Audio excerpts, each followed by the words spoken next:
If you are visiting us this morning, welcome to you as well. My name is Rudo, part of the eldership, and it's such a privilege to share with you the word. I just want to say that if you want to run the 1 kilometer, we have a 1 kilometer WhatsApp group. We can be together. We can form a little group, and then we can do that 1 kilometer together, and we can stomp it, eh? And it's going to be amazing. And then next year we can try for the 3 kilometers. Okay, so you can come and speak to me to be added to that little group. We are going to rock that 1 kilometer.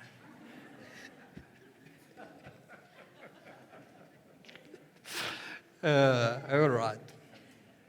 Yeah, go team.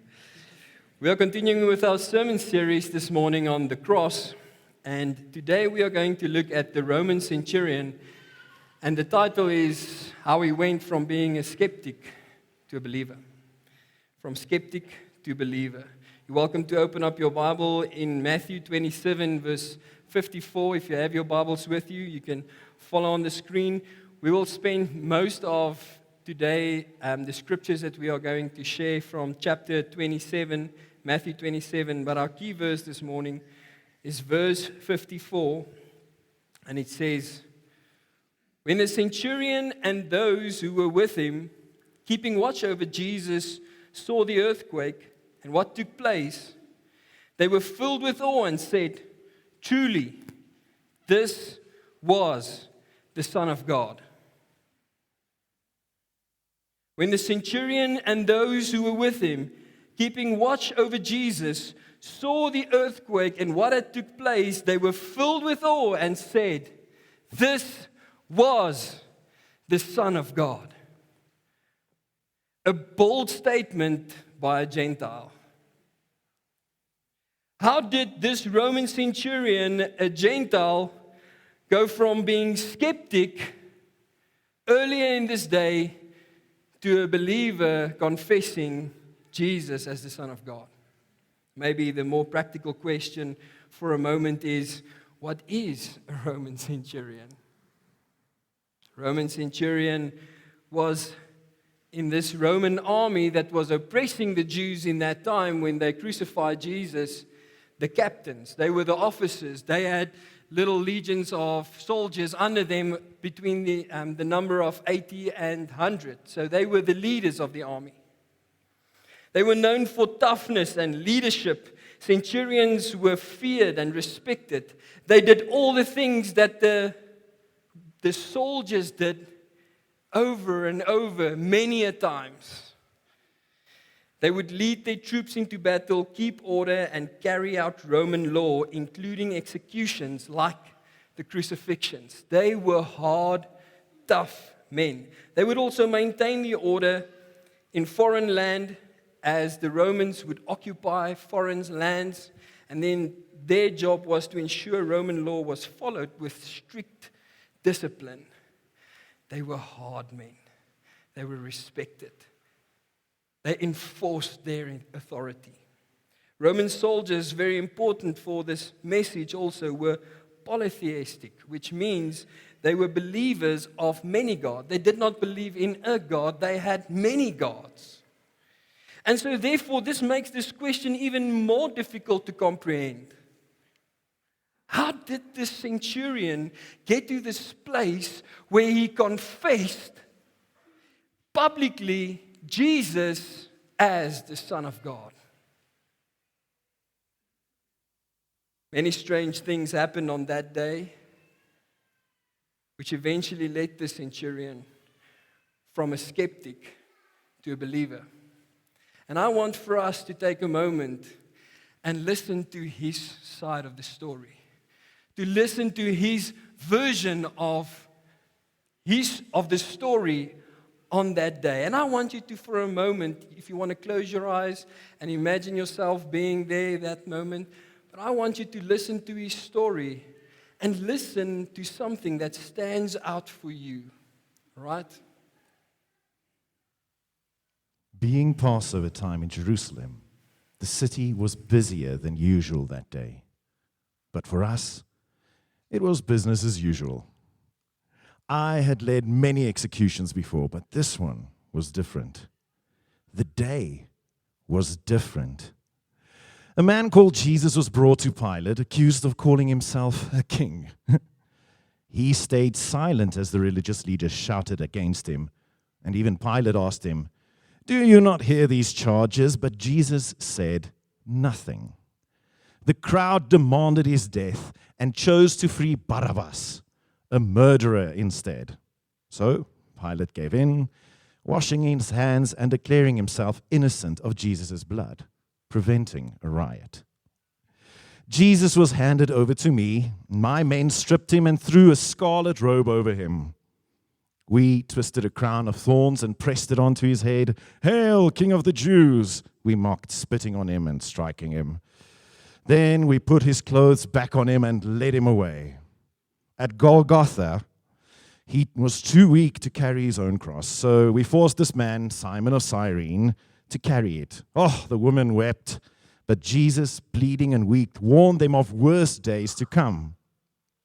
We nailed him to the cross between two criminals. He groaned. He did not curse us. Instead, he prayed, "Father, forgive them, for they do not know what they do." People mocked him. But one criminal defended him and asked to be remembered. Jesus promised him paradise.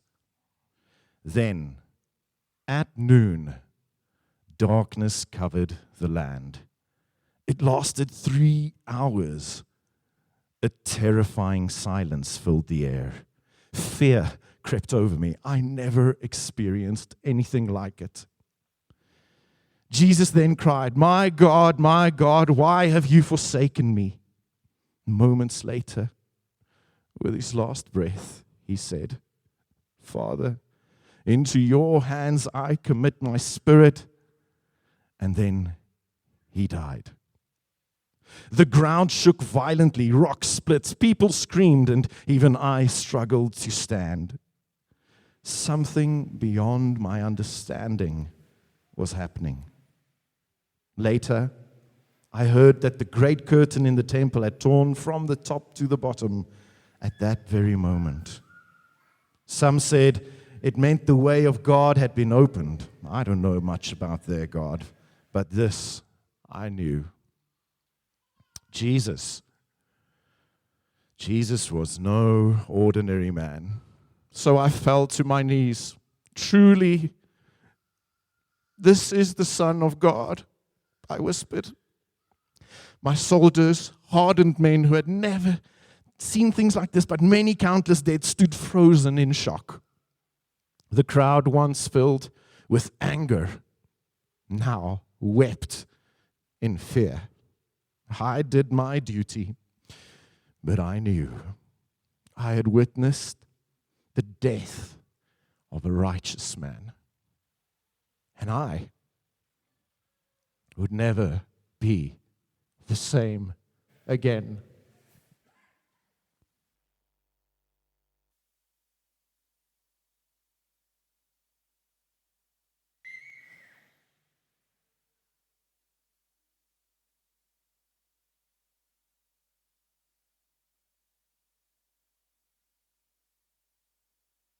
Thank you, Jesus.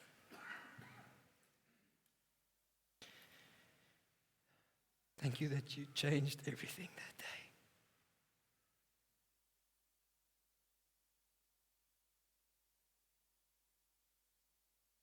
Thank you that you opened the way so that to this day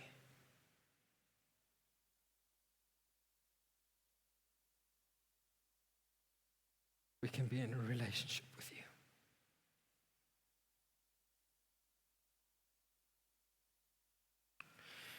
May we never forget what you did, the way you suffered.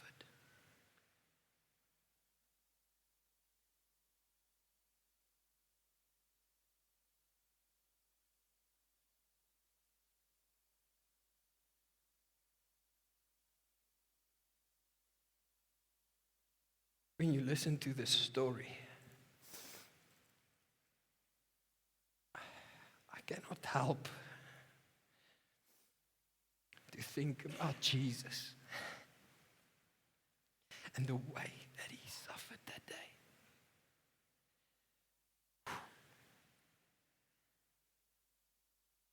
But in the same way, everything changed that day.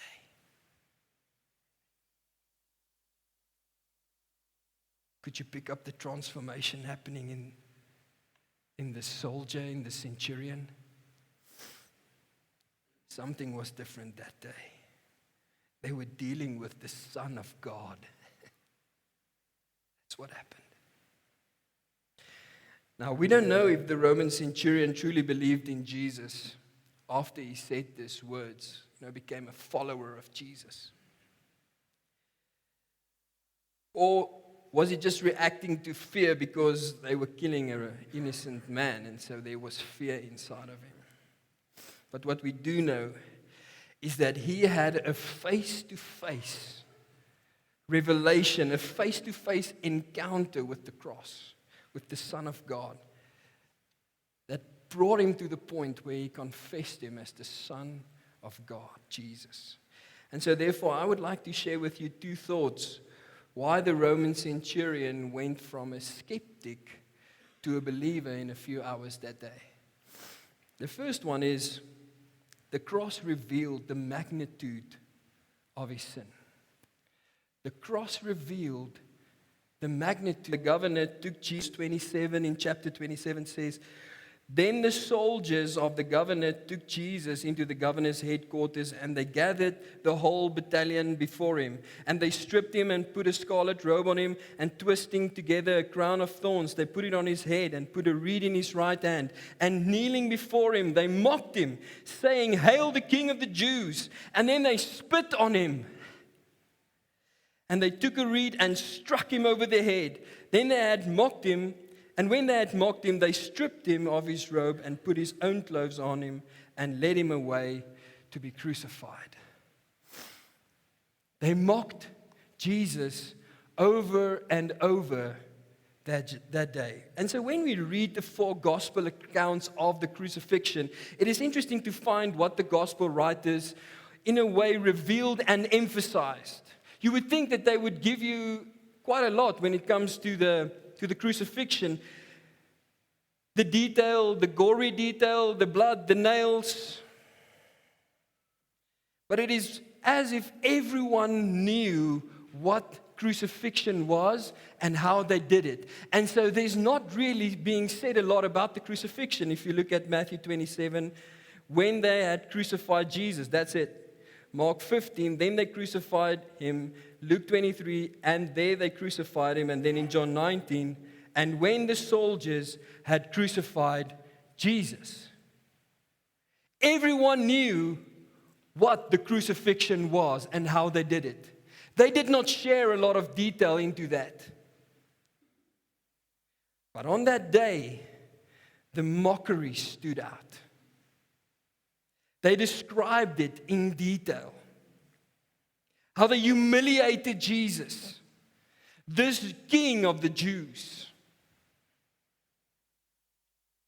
In verse 29, the Roman soldiers mocked him, saying, "Hail the King of the Jews!" And they spit on him, took a reed and struck him over the head. And they did much more after that. Verse 39, those who passed by mocked him, wagging their heads and saying, "You would destroy the temple and rebuild it in 3 days. Save yourself." In verse 41, the chief priests and the elders mocked him, saying, "He saved others. He cannot save himself. He is the King of Israel. Let him come down from the cross." And also in verse 44, the robbers mocked him, also in the same way. Excuse me. The mocking Jesus endured were described in great detail that day. When you go through the crucifixion chapters of the Gospels. The Greek meaning for the word mock is, it means to play with. To play with. Kick someone and say, "Oh, sorry, it was just a joke. I'm just playing." Saying that New Zealand is the worst rugby team in the world. "Oh, no, I'm just playing." Maybe that's real. Mocking in the Greek language was to play with. And so they mocked him Because to them, what Jesus said was not real, friends. You have to understand. For them, the things that Jesus said about the kingdom and about his life and being the Son of God, it was not real. They did not believe it. And if you believe something is not really real or truth, you are a skeptic. And so their skepticism led them to mock Jesus and play with him. Not just the soldiers, but everyone else that mocked him. But what was it that changed from early that morning till late the afternoon? Listen to verse 54 again. When the centurion and those who were with him, keeping watch over Jesus, saw the earthquake and what took place, they were filled with awe and said, "This was the Son of God." Truly, this was the Son of God. This centurion saw everything that was going on. It is as if his eyes opened up and he saw the signs. Then he was filled with awe, something that you and I cannot do. Something godly happened in that moment. He was filled with awe. And then he could not but to confess the Son of God. A moment of realizing the magnitude of his wrongdoing, of everyone's wrongdoing. It was a moment that he had where he realized everything that I did up to this point was wrong, because he witnessed Jesus. A God moment that you and I cannot explain. All the mocking, their skepticism, his unbelieving, were confronted with the reality of the cross. It was real. It's not something that was made up. And so, friends, to this day, the cross reveals the magnitude of our sins. How much wrong we have inside of us because we are not Christ. We are not the way. Jesus is the way. And so through the cross, he reveals to us the places where we need him most. The magnitude of our sins, our disobedience, our selfishness, our self-reliance, our independence, our challenges, our addictions, our fears and anxieties. The cross reveals our need for a Savior, friends. Therefore, Jesus paid the ultimate price to secure our redemption. That's why Jesus did it. For us to be able to see where we are wrong. But then, secondly, the cross revealed the greatness of God's provision. Yes, it reveals the magnitude of our sins, but it also reveals the greatness of God's provision. What great news is this? When we look at what happened during Jesus' death in the Gospels, if you go and study those chapters and those accounts, we start to see why the centurion made such a powerful statement at that moment. Luke 23 verse 47 says, the centurion praised God. He came to a point where he praised God, friends. And then he said, surely this was a righteous man. When you listened to his story, he was just another Roman soldier, another Roman centurion on duty that day, doing his job, like usual, mocking the people that they crucify, making fun of their victims. He was just another soldier on duty. But over those 6 hours, something changed. And for him, it wasn't just something. It was everything. You know why? Because he saw something he never saw before. He saw Jesus handle his crucifixion with grace and dignity. This Roman centurion crucified many victims before, but for the first time he saw someone handle his crucifixion with grace and dignity. He heard Jesus pray for God to forgive them for killing him. Never saw this before. It was something huge that he could not comprehend.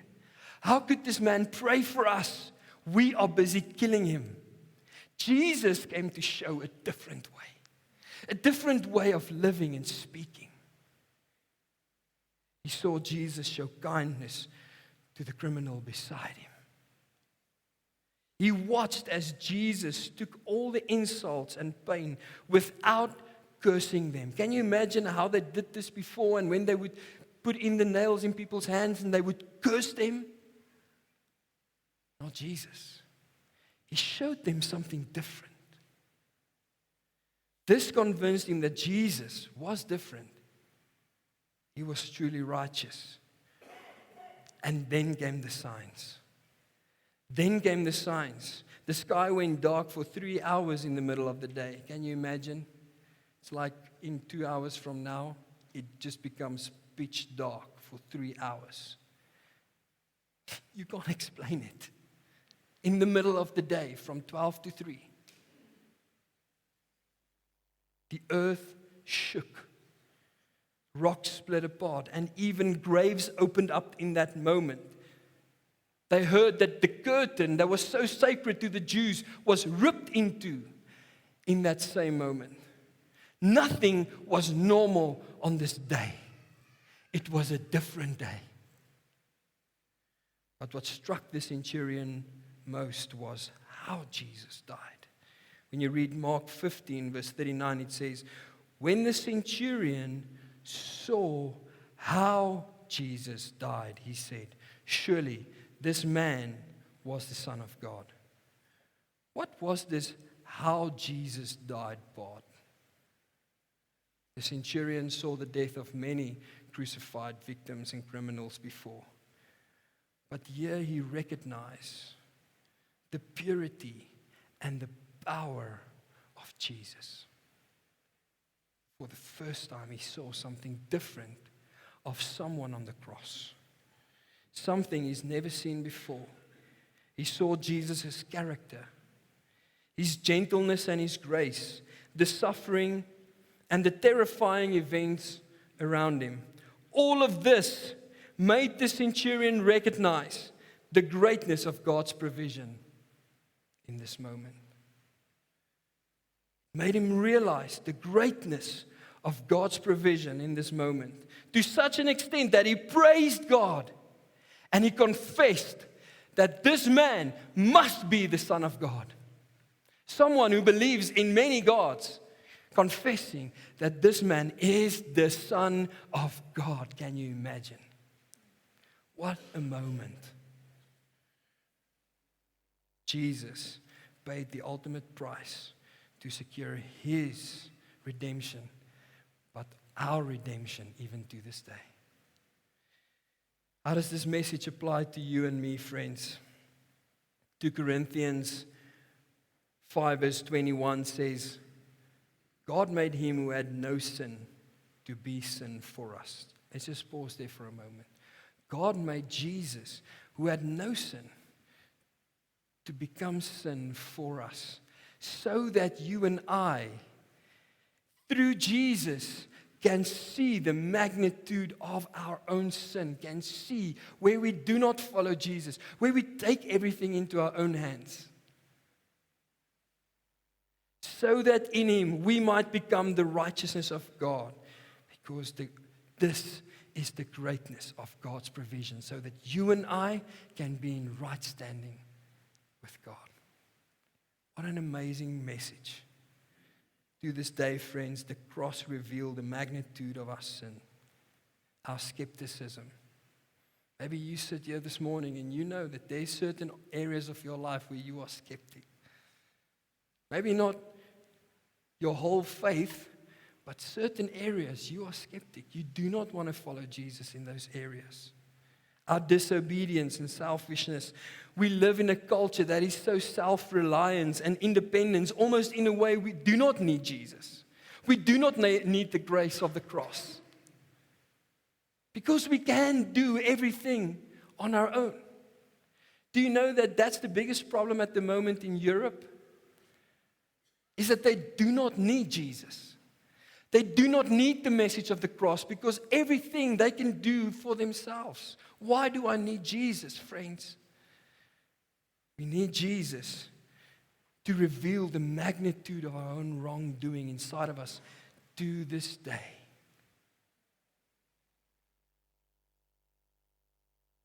So that we don't play with Jesus and mock Jesus in a certain way.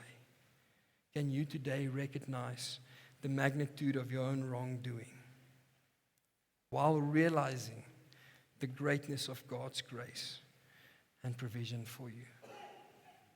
Can you this morning identify things in your life where you do not follow Jesus, while at the same time realizing that God loves you, that He provides Jesus for you. He provides the way for you to follow Him, to show you the way. Surely, Jesus is the Son of God. Surely He is the Son of God. If the Roman centurion could see it, how much you and I today, we have the Word of God to follow.